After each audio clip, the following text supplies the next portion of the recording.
Você sabe que eu não gosto de mergulhar. Ficar embaixo d'água me dá... medo. Nervoso. É diferente de medo. Além do mais, nós já estamos submersos. A atmosfera é como se fosse um grande oceano sobre as nossas cabeças. Eu não preciso mergulhar para saber como é que é. Quem tá submerso? Ô Bruno, nós vamos mergulhar e você vai perder esse medo. O Zeppelin que voa é como se fosse um submarino no fundo do oceano.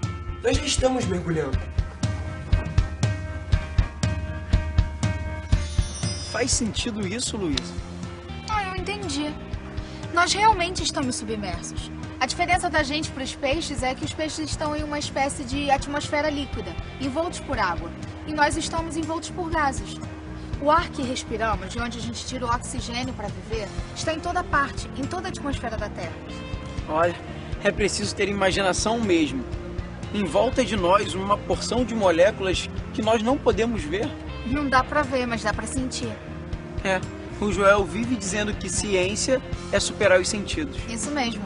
Sentir o vento em nosso rosto não deixa de ser uma forma de perceber a atmosfera que não conseguimos ver.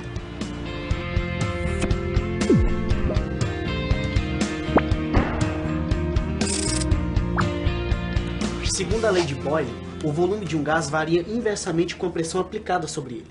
Ou seja, quanto maior a pressão, menor o volume. E quanto menor a pressão, maior o volume. Peraí, Joel, não me confunde. Quanto maior a pressão, menor o volume? Não, é simples. Só um minuto. Olha só, eu tenho essa seringa aqui. Para com isso, Joel. Eu tenho até trauma. Calma, Luísa, pode ficar tranquila que eu não vou utilizar nenhuma agulha aqui, não. Tá. Olha só, se você tampar com o dedo a saída da seringa e tentar empurrar o êmbolo, você vai entender na hora a lei de Boyle. É impossível empurrar até o fim com a saída tampada. Vejam. Não pode ser tão difícil, não tem nada aí dentro. Tem ar. Ué, tenta você, Eduardo.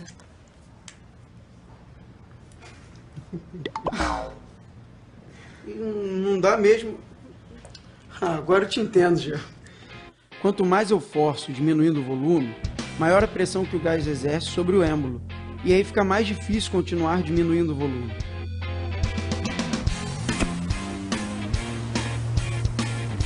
Quando alguém enche o pneu vazio, dá pra ver que ele no início vai aumentando de volume, mas de certo momento em diante, o volume não aumenta mais, mas o pneu vai ficando mais duro.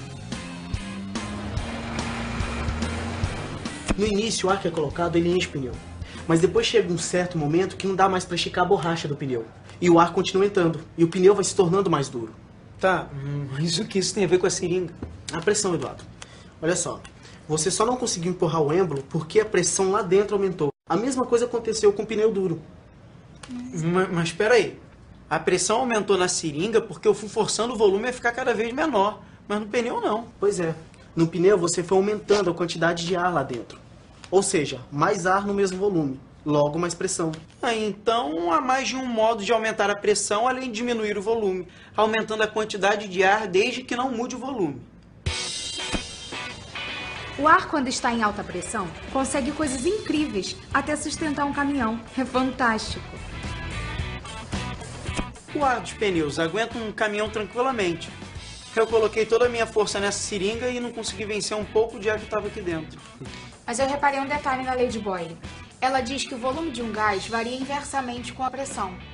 Mas isso se a temperatura se mantiver constante, certo? Guardou bem, hein, Luísa? Então a temperatura também interfere na pressão dos gases? Exatamente. Quando aquecemos o gás, aumenta a sua pressão. Quer dizer, na verdade, o que aumenta é o volume dele. Ele se expande. Mas se ele estiver dentro de um recipiente que não deixa ele se expandir, a sua pressão vai aumentar. Mais um modo de aumentar a pressão, aumentando a temperatura. Mas o que eu gostaria de saber é por que tudo isso acontece desse jeito. Há um modo de explicar isso tudo. Mas vocês vão ter que compreender uma coisa. É o seguinte, tudo, inclusive os gases, são formados por partículas invisíveis. Muitas, muitas, muitas. Infinitamente pequeninas. E sempre em constante movimento.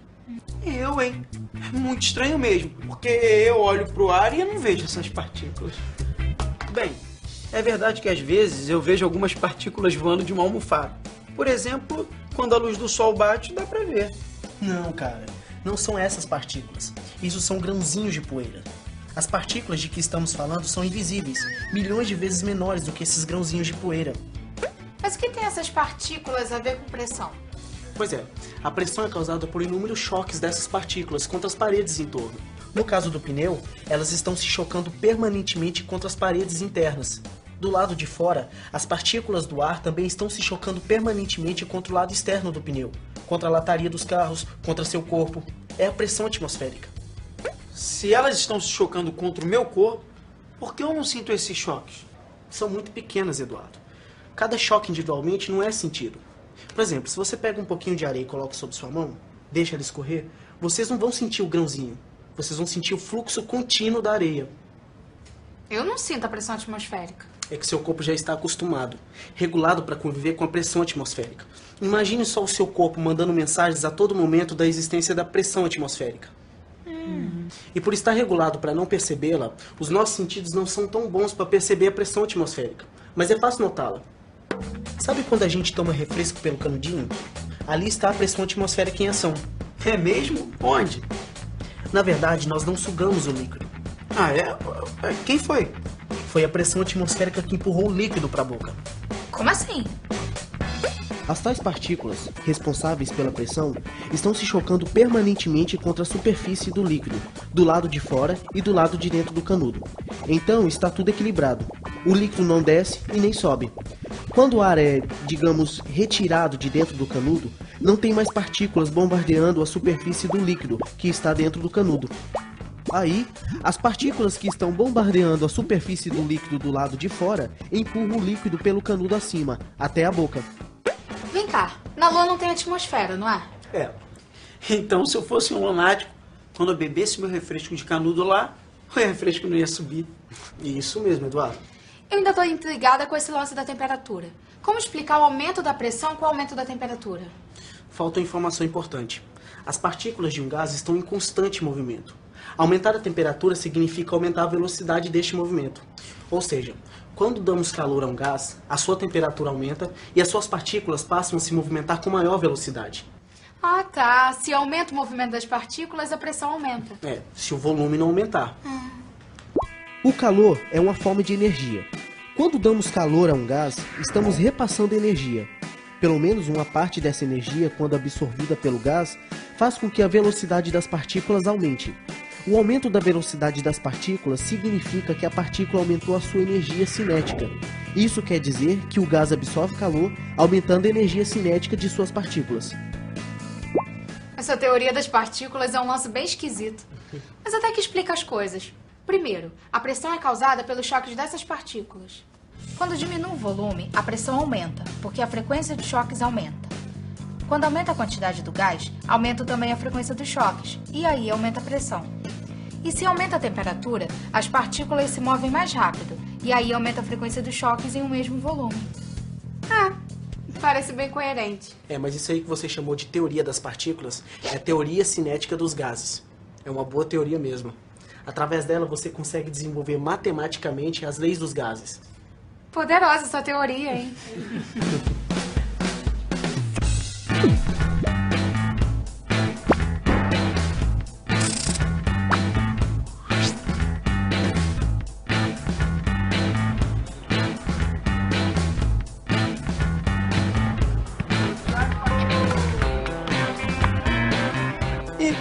Olha ali, é um submarino?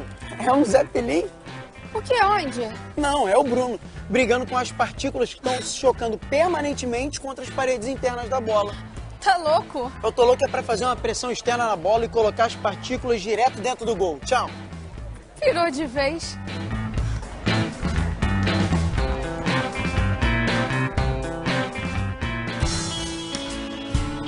Hoje conhecemos a lei de Boyle. O volume de um gás em uma temperatura constante varia inversamente com a pressão. E vimos que a temperatura está ligada à vibração das moléculas. O calor expande os gases. E é outro fator que determina o aumento da pressão que os gases exercem dentro de um determinado recipiente. Fique ligado, aí tem química.